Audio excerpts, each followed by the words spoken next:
more you can cultivate that sense of wealth, that sense of abundance in you, the more you can feel that sense of joy, the more easy it's going to be for you to do financially. Because you're not going to be in this scarce, fearful mode. Now, that's not enough by itself. You can have this great sense of abundance and do the wrong mechanics and be a disaster. True or false? But if I had to have an area to get you started with, you want to have the emotion and psychological strength, because that's going to carry you through when the mechanics are boring or frustrating, or when things aren't working out. Your emotion, your psychology is what will carry you. It'll get you to keep doing it. Everyone knows, if you've done any studies, Dr. Seligman is very famous for doing studies on optimism. And in those studies, you know what he found out? People that are pessimists are much more realistic. They're much more accurate.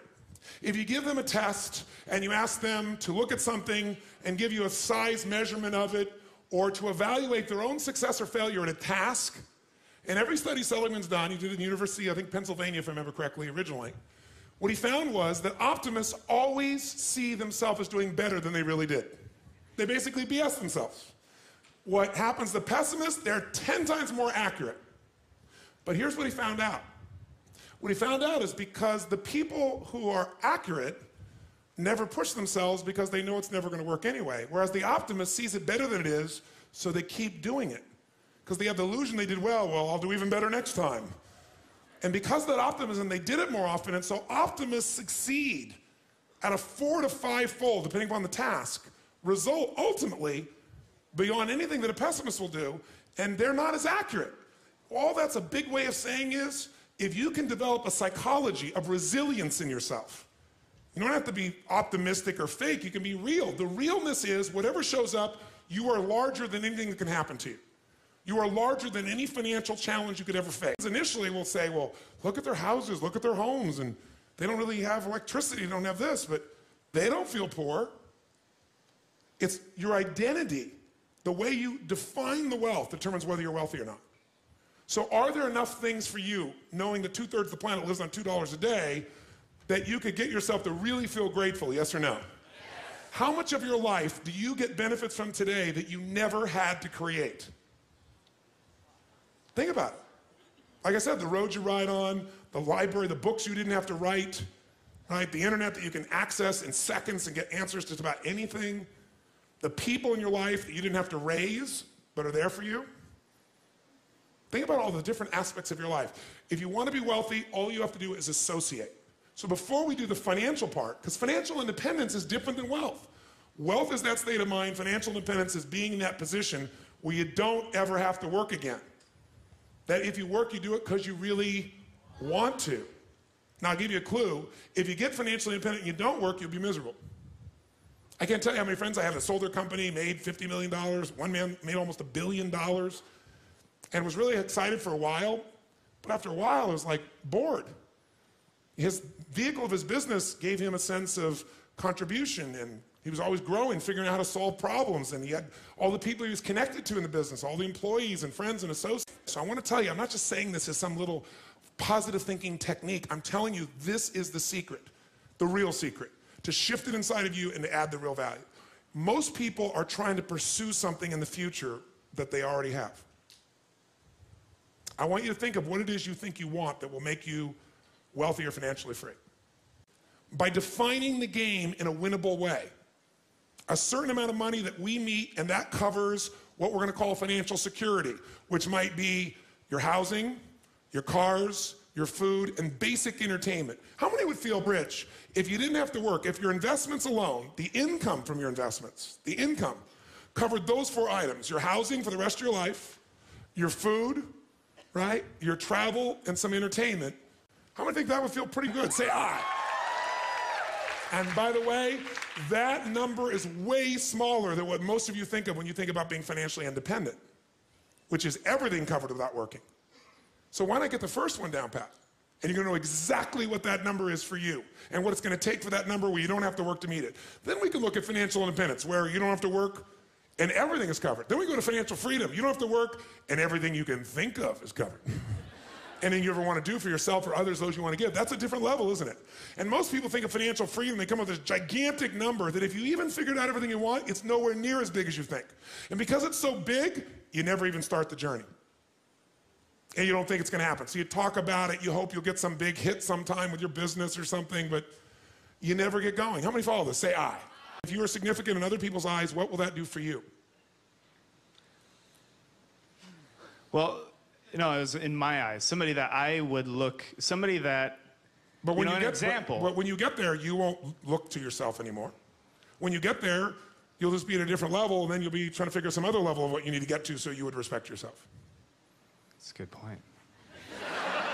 He always makes good points. You notice that? So what you're doing is, here's the game you're playing, and I want all of you to hear this. No amount of money will ever make you wealthy. Because as soon as you get there, you will raise the game. Now here's what's great about that. To continue growing in all areas of life. If you could grow emotionally, should you? Yes or no? Yes. If you could give more, should you? Yes or no? Yes. If you grow intellectually, should you? Yes. If you could give more love, should you? Yes. If you could grow more financially, should you? Yes, because growth is life. But having to grow in order to feel significant enough means you will always be poor. It's a game that never ends. Let's talk about money now, not wealth. What does it take mechanically to get this thing called financial independence? And what is financial independence as opposed to wealth? Wealth is a product of the mind. Again, no amount of money you ever achieve will make you wealthy. Financial independence means you never have to work again in order to live your life. That when you do work, you're doing it because you really want to, not because you have to. And how many are committed to not only being wealthy, but also financially independent? Say, I. How do we get there? Let me give you the lesson how to get there. It is so simple that when I tell you, you're going to go, thank you for the breakthrough thought. But even though you may know this intellectually, whether you're sophisticated or not, you probably know this. The formula for financial independence is so simple. And you can't achieve financial abundance unless you really learn to apply this, not just in a concept in your head, but consistently in your life. And that formula is simple. Spend less than you what? You go, thank you for the breakthrough thought, Tony. But is this what most people do, yes or no? No. What do most people spend? More than they earn. There's no way around this. No matter how much money you have, if you spend more than you earn, you got a challenge. So there's no way to be financially free, financially independent without spending less than you earn. And what do you got to do with what you don't spend? You got to invest the difference. Because what I want to show you right now is how do you build what everybody should own. Every one of you should leave here with your own personal money machine. You want to create a money machine. A machine that while you're sleeping is making you money, right? So you're no longer trading the most valuable resource you have in life, your time, for money. You want to trade money for money. You want money to go to work. You want to put that money to work for you so while you're sleeping it's making a difference. You want to create a machine, and that machine you want to create is something that you want to be able to feed you at some stage where you don't have to work. That's what the money machine is. The second secret to this is you got to reinvest. How many of you have ever made a big hit in your investments and went, oh my God, that's so cool, and took the money and spent it on something? Raise your hand, say I. Come on, say I. I know you all, anybody who's invested has done this. If you got a big hit, you go, oh, this is it. Nothing wrong with that, but you got to make sure a significant amount of that, you reinvest your returns so you get compounded what?